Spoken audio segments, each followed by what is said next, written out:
This is Balaji once again, as we have discussed in my previous videos, noun and their kinds. Now I will discuss on the exercise depends on collective noun and abstract noun. जैसा कि मैंने आपको nouns के बारे में बताया था कि जो भी चीज़ें मैं आसपास अपने सराउंडिंग देखता हूँ, उस हर चीज़ का अगर एक नेम है, वो सारी की सारी चीज़ें नाउन के अंतर्गत आती हैं. यानी all those things which have their names, those are nouns. Nouns के काइंड में मैंने आपको ये बताया था कि नाउन्स 5 काइंड्स में रहता है. इन नाउन्स की काइंड में प्रॉपरली 2 तरह का नाउन रहता है. एक हमारा काउंटेबल रहता है, एक अनकाउंटेबल रहता है. काउंटेबल के अंतर्गत वो सारे नाउन्स आते हैं जिनके बारे में मैं उनकी काउंटिंग कर सकता हूँ, जिनकी काउंटिंग की जा सके. तो जिनकी काउंटिंग की जा सकती है 2000 under countable noun, whereas 2000 which are uncountable, जिन नाउन्स की गणना नहीं की जा सकती है उनको अनकाउंटेबल नाउन की सीरीज में डालते हैं. यहाँ पर मैं एक कलेक्टिव नाउन और एब्स्ट्रैक्ट नाउन बेस्ड एक्सरसाइजेज, उसमें मैं देखता हूँ कि जो भी ग्रुप का नेम रहता है उस ग्रुप के नेम को कलेक्टिव नाउन बोलते हैं. वो ग्रुप का नेम किसी भी चीज़ का हो, जिस तरह की चीज़ का होता है उसका जो नेम हमको प्राप्त होता है that is under collective noun. Abstract noun के बारे में मैंने ये देखा था कि एब्स्ट्रैक्ट नाउन वो नाउन्स रहते हैं जिनको मैं देख नहीं सकता, जिनको मैं छू नहीं सकता, जिनको मैं सिर्फ फील कर सकता हूँ. तो जो फील करने वाले नाउन्स हैं उनके नेम को एब्स्ट्रैक्ट नाउन. तो यहाँ पर ये एक एक्सरसाइज है जिसमें मैं कलेक्टिव नाउन में ग्रुप के नेम को क्या बोला जाता है. जैसे मैं एग्जांपल ले लेता हूँ कि अगर जैसे आर्मी रहता है, आर्मी एक सोल्जर के रहने पर आर्मी नहीं कहलाती है. आर्मी में क्या रहता है, अलॉट सोल्जर्स, इन सबको मिलाकर एक आर्मी का दर्जा दे देते हैं. तो आर्मी में क्या रहता है, अ ग्रुप ऑफ सोल्जर्स. अब उस सोल्जर्स के ग्रुप को आर्मी का नाम दे देते थे. तो आर्मी क्या है, एक कलेक्टिव नाउन है. लाइक क्लास रहता है, क्लास में स्टूडेंट्स का एक ग्रुप रहता है. उस ग्रुप के नेम को, जो उस ग्रुप के नेम के लिए एक वर्ड दिया जाता है, वो वर्ड ही इसका कलेक्टिव नाउन. तो उस वर्ड को हम लोग क्लास बोलते हैं. तो इस तरीके से ग्रुप बना करके किसी भी चीज़ का और उसका एक नॉमिनेशन हो जाए, उसके लिए एक नेमिंग कर दी जाए, तो उस ग्रुप के नेम को बताने वाला वर्ड ही उसका कलेक्टिव नाउन कहलाता है. तो कलेक्टिव नाउन आज मैं देखता हूँ कि बुक्स के बारे में, where you find a lot books, तो उस ग्रुप के नेम को लाइब्रेरी बोलते हैं. तो लाइब्रेरी में क्या रहता है कि where you find many books, that is उस ग्रुप के नेम को लाइब्रेरी बोल देते हैं. The same see on this exercise fill suitable collective nouns. यहाँ पर मैंने कुछ एक्सरसाइज तौर पे दी है. Name of group of thieves. Thieves के एक ग्रुप को किस नाम से नॉमिनेट करते हैं, वो नाम क्या रहता है. तो name of group of thieves, इसको बोला जाता है gang. Name of group of thieves, इसके लिए गैंग एक वर्ड रहता है, that is collective word. The same the name of group of soldiers, जहाँ पर बहुत सारे सैनिक रहते हैं, उन सैनिकों के एक ग्रुप का अगर नॉमिनेशन करते हैं, उसको नॉमिनेट करते हैं, तो उसको नॉमिनेट किस वर्ड से करता हूँ वो एक नाउन होगा, और उस नाउन का नेम क्या होगा, वो एक कलेक्टिव नाउन होगा। उस कलेक्टिव नाउन को आर्मी बोलते हैं। तो name of group of soldiers, ये आर्मी के नेम से जाना जाता है।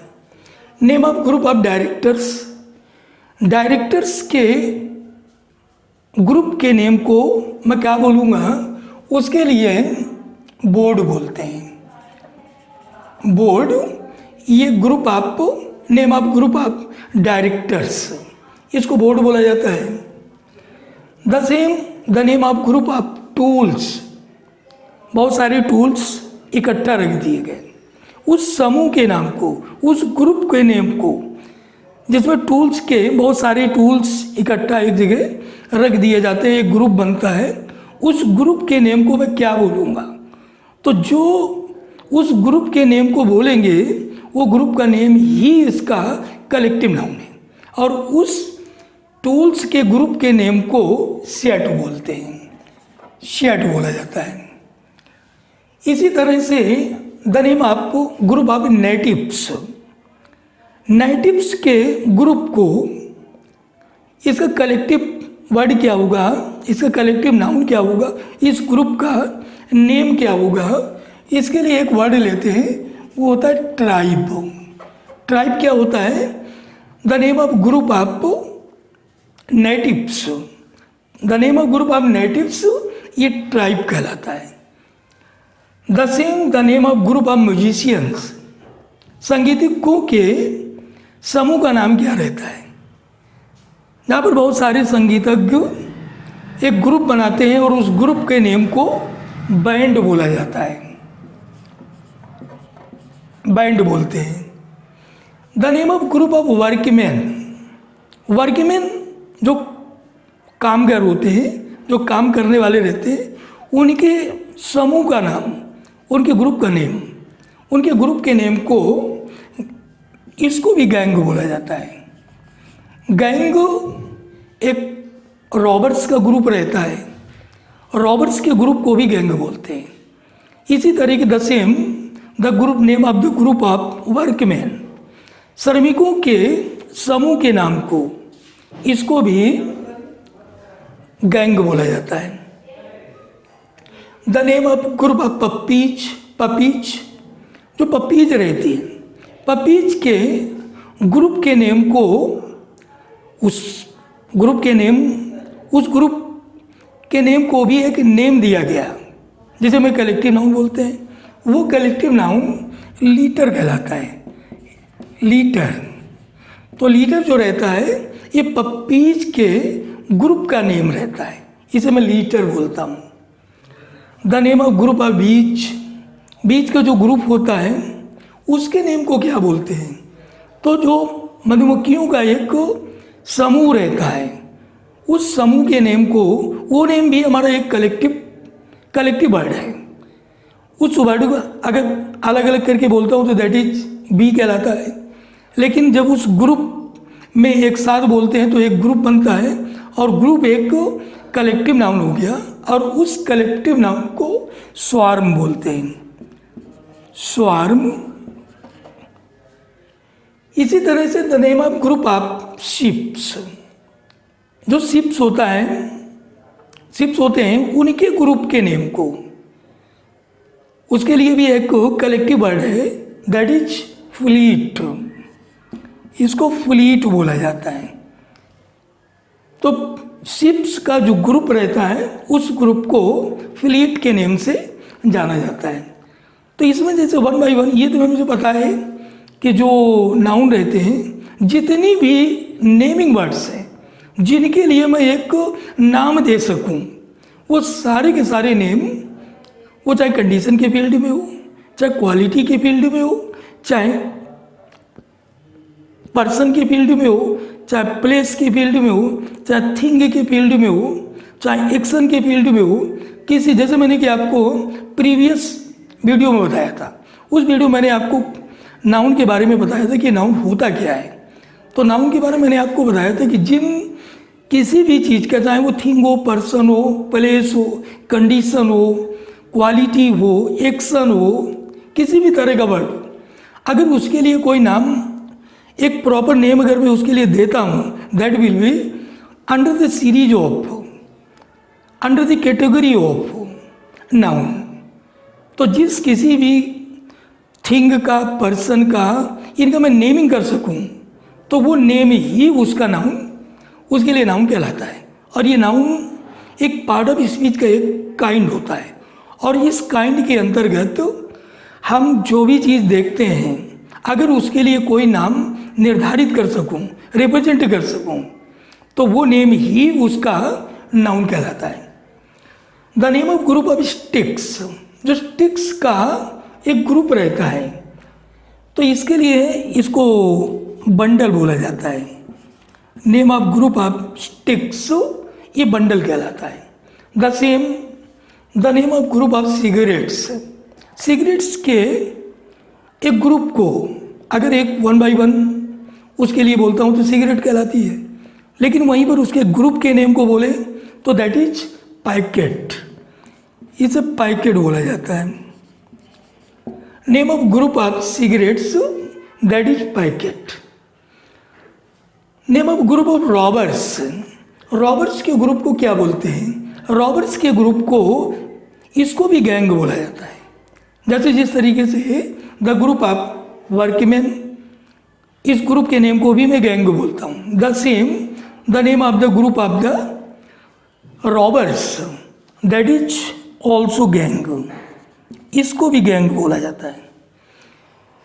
Name of group of books, जो पुस्तकें रहती हैं उनका एक समूह रहता है, एक ग्रुप रहता है, उस ग्रुप के नेम को लाइब्रेरी बोलते हैं, लाइब्रेरी बोला जाता है। इसी तरीके से the name of group of grass, grass का एक ग्रुप रहता है, ये भी एक कलेक्टिव वर्ड है और इसके लिए एक नेम दिया गया, और इस नेम को अगर मैं 1 बाई 1 किसी एक पार्टिकुलर ग्रास को ले लेता हूँ तो उसके नेम से बोलेंगे, बट जहाँ पर उसका एक ग्रुप का नेमिंग करना है तो उस ग्रुप के नेम को टप्ट बोला जाता है, इसको टप्ट के नाम से जानते हैं। तो यहाँ पर इस एक्सरसाइज में मैंने ये देखा कि पार्टिकुलरली अगर सिंगल मैं किसी चीज़ को लेकर के बोलता हूँ, उसका अपना नाम है, that will be under the category of noun, उसको नाउन के श्रेणी में ले लेते हैं। लेकिन वहीं पर अगर किसी ग्रुप के नेम को हमको रिप्रेजेंट करना है तो ग्रुप का नेम ये हमारे कलेक्टिव नाउन के अंतर्गत आता है। तो उस ग्रुप के नेम को, अब जैसे डिफरेंट काइंड्स ऑफ, बहुत सारे पीपल एक जगह इकट्ठा हो जाते हैं तो that is known as crowd, उसको मैं एक क्राउड का नेम देते हैं।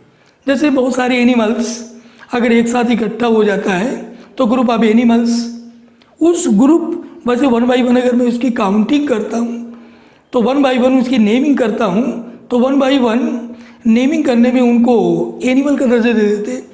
लेकिन जब उस ग्रुप के नेम को बोलता हूँ तो उस ग्रुप के नेम को हार्ड बोलते हैं। तो ऐसे करके जो कलेक्टिव नाउन हमको सिखाता गया है, कलेक्टिव नाउन से मुझे ये ज्ञात होता है कि कलेक्टिव नाउन में उस समूह के नेम को मैं क्या नेम दूंगा। जैसे अबोली ऑफ स्टोन्स, अब देखता हूँ कि पत्थरों की बौछार होती है, पत्थरों की बारिश होती है, तो वो ढेर सारी जब बारिश एक साथ होगा तो एक 1 काइंड एक कलेक्टिव हो, और जहाँ पर एक 1 काइंड कलेक्टिव होगा तो that will be collective noun, तो उसको मैं वॉली बोलते हैं, अबोली ऑफ स्टोन्स। तो इस तरीके से कलेक्टिव नाउन हमको क्या सिखाता है? कलेक्टिव नाउन हमको ये सिखाता है कि कलेक्टिव नाउन से उस जो कलेक्शन है, उस कलेक्शन को, उस ग्रुप को किस नेम से जानेंगे, तो उस ग्रुप के नेम को, जो उस ग्रुप को नेम दिया जाता है तो दैट इज कलेक्टिव नाउन। तो इस तरीके से मैं कलेक्टिव नाउन के बारे में ये हमको पहचानना 1 बाई 1 कि ये हमारा प्रॉपर नाउन जैसे रहता है, तो प्रॉपर नाउन श्रेणी में किसी पार्टिकुलर व्यक्ति को मैं रिप्रेजेंट करता हूँ। तो जहाँ पर पार्टिकुलर व्यक्ति के रिप्रेजेंट करता हूँ तो that is under the category of proper noun. वहीं पर मैं कॉमन नाउन के बारे में बात करता हूँ तो the name of same person, एक ही तरीके का व्यक्ति हो, एक ही तरीके का थिंग हो, तो उनको मैं कॉमन नाउन कैटेगरी में डाल देते हैं। यहाँ पर मैं कलेक्टिव नाउन की बात करता हूँ, ये सारे ये काउंटेबल है और इन काउंटेबल को अगर वो ग्रुप के नेम से वन बाय वन जानता हूँ तो that is under collective noun. Now next exercise abstract nouns, इनके लिए ये डिफरेंट कंडीशंस पे हैं। जैसे मैं यहाँ पर देख रहा हूँ कि प्राउड एक क्वालिटी क्वालिफायर है, एक एडजेक्टिव है, एक नाउन की क्वालिटी को क्वालिफाई करने वाला है। एडजेक्टिव आप आगे नेक्स्ट वीडियोज में देखेंगे। तो जो वर्ड किसी नाउन की क्वालिटी को क्वालिफाई करता है दैट इज एडजेक्टिव। यहाँ पर ये देखता हूँ कि प्राउड एक एडजेक्टिव है, तो इसके लिए एब्स्ट्रैक्ट नाउन क्या होगा? तो इसके लिए एब्स्ट्रैक्ट नाउन प्राइड होता है। प्राइड एब्स्ट्रैक्ट नाउन में आपने क्या देखा था कि एब्स्ट्रैक्ट नाउन ये भी नाउन है, लेकिन इस नाउन में क्या रहता है कि you won't be able to see that thing, you won't be able to touch that thing, but only that can be felt, यानी कि those nouns which can only be felt, those are abstract nouns। तो यहाँ पर proud इसका abstract noun pride. Cowardly एक adverb है, इसको cowardice बोलते हैं। कवर्डिस क्या है? एक को abstract noun है, दिस कांट बी सीन, लेकिन उस चीज़ को एक नेम दिया गया। जिस किसी का भी नेम, चाहे वो एक्शन में हो, चाहे वो क्वालिटी में हो, चाहे वो कंडीशन में हो, अगर उसके लिए मैं एक नेम दे देता हूँ और जिस किसी का भी अपना एक नेम हो जाता है तो वो एक नाउन की श्रेणी में आ जाता है। लेकिन वो किस तरह का है एक देखता हूँ, टच कर सकता हूँ। लेकिन एब्स्ट्रैक्ट नाउन में क्या रहता है कि एब्स्ट्रैक्ट नाउन में उसे टच नहीं किया जा सकता है, उसमें सिर्फ फीलिंग रहती है। तो जो हमको फीलिंग बताता है और उसकी फीलिंग का एक नेम होगा तो उस नेम को ही एब्स्ट्रैक्ट नाउन बोलता हूँ। स्वीट है एक एडजेक्टिव है, इसका जो एब्स्ट्रैक्ट नाउन होगा वो स्वीटनेस कहलाता है। स्वीटनेस एक एब्स्ट्रैक्ट नाउन है। द सेम बिलीव एक वर्ब है, एक एक्शन शो करता है, एक स्टेट शो करता है, और जो एक्शन और स्टेट शो करते हैं 2000 वर्ब्स एक वर्ब को कन्वर्ट करके एक एब्स्ट्रैक्ट नाउन में कन्वर्ट करते हैं, वर्ब्स को एब्स्ट्रैक्ट नाउन में कन्वर्ट करते हैं। तो बिलीव का जो एब्स्ट्रैक्ट नाउन होगा वो बिलीव होता है, बिलीव। द सेम अपॉइंट एक वर्ब है और इसका जो एब्स्ट्रैक्ट नाउन होगा इससे जो एक को एब्स्ट्रैक्ट नाउन बनता है तो ये अपॉइंटमेंट कहलाता है।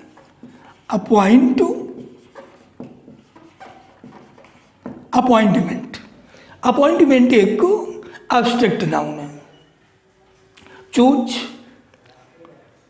एक को वर्ब है और इसका जो एब्स्ट्रैक्ट नाउन होगा चॉइस होता है। तो यहाँ पर मैं इसमें ये चीज़ देख रहा हूँ कि एक वर्ड को मैं कन्वर्ट करके दूसरी फॉर्म में वर्ब से मैं नाउन में कन्वर्ट कर लेता हूँ, इस वर्ब से नाउन में कन्वर्ट करके एक एब्स्ट्रैक्ट नाउन फॉर्म कर लेते हैं। और एब्स्ट्रैक्ट नाउन के बारे में मैं जानता हूँ कि एब्स्ट्रैक्ट नाउन वो रहते हैं जिनको मैं टच नहीं कर सकता, सिर्फ फील कर सकते हैं। तो जिनमें फीलिंग का वो रहता है और उस फीलिंग का जो नेम दे दिया गया उस नेम को ही एब्स्ट्रैक्ट नाउन बोलते हैं। डिपेंड एक वर्ब है और डिफेंस से जो एब्स्ट्रैक्ट नाउन बनता है वो डिफेंस बनता है, एक सुरक्षा हो गई। नो ये भी एक वर्ब है और इस वर्ब का जो एब्स्ट्रैक्ट नाउन है ये नो का नॉलेज हो जाता है। नॉलेज, नॉलेज एक एब्स्ट्रैक्ट नाउन है। लाफ ये वर्ब है, इसका जो एब्स्ट्रैक्ट नाउन है वो लाफ्टर है। लाफ्टर। प्रेजेंट ये भी वर्ब है और वर्ब कन्वर्ट होकर एब्स्ट्रैक्ट नाउन में जाता है तो इसको प्रेजेंस देते हैं। प्रेजेंस एक नाउन है, इसका नाम abstract noun. This can't be seen, this can't be touched, only can be felt. तो जिनमें ये कंडीशन जो शो होती हैं कि those which can't be seen, which can't be touched, abstract noun जितनी भी फीलिंग्स और उन फीलिंग्स का एक नेम हो तो वो नेम ही एब्स्ट्रैक्ट नाउन कैटेगरी में आता है। नेक्स्ट आपको प्रोटेक्ट है। प्रोटेक्ट भी एक वर्ब है और प्रोटेक्ट से प्रोटेक्शन। प्रोटेक्शन क्या है? एक को एब्स्ट्रैक्ट नाउन। प्लीज ये भी एक वर्ब है और इस वर्ब से एक फीलिंग और उस फीलिंग के लिए एक नेम, वो प्लीजर। प्लीजर। इसी तरीके से वाइट एक एडजेक्टिव है और इस वाइट का एब्स्ट्रैक्ट नाउन वेट दो। डिपार्ट एक वर्ब है और डिपार्ट का abstract noun departure. Humble, humble ये भी एक एडजेक्टिव है और इसका एब्स्ट्रैक्ट नाउन ह्यूमिलिटी। ह्यूमिलिटी। इन दोनों एक्सरसाइज से मुझे क्या मिला? इन दोनों एक्सरसाइज से मुझे ये मिलता है कि नाउन के काइंड में एक कलेक्टिव नाउन रहता है। कलेक्टिव नाउन हमको क्या सिखाता है? कलेक्टिव नाउन से हमको किस चीज़ की जानकारी मिलती है? कलेक्टिव नाउन हमको ये जानकारी देता है कि उस ग्रुप के लिए मैं कौन सा नेम दूंगा और उस ग्रुप के लिए जो भी नेम होगा that will be under the category of collective noun. The same abstract noun सिर्फ उस फीलिंग के नेम को, वो फीलिंग और उस फीलिंग के लिए जो नेम मैं निर्धारित करता हूँ वो नेम ही एब्स्ट्रैक्ट नाउन रहता है। तो इससे हमको ये मिलता है कि एब्स्ट्रैक्ट नाउन से एक फीलिंग के लिए जो नेम देता हूँ वो मुझे उससे जानकारी होता है और उसके लिए अगर एक नेमिंग होती है तो वो नेमिंग ही वो नाउन कैटेगरीज में आ जाती है। इसके बाद मैं नेक्स्ट वीडियो में नाउन और इसके नंबर को, नाउन का नंबर से क्या रिलेशन है, ये आपको हमारे नेक्स्ट वीडियोज में देखेंगे। ओके।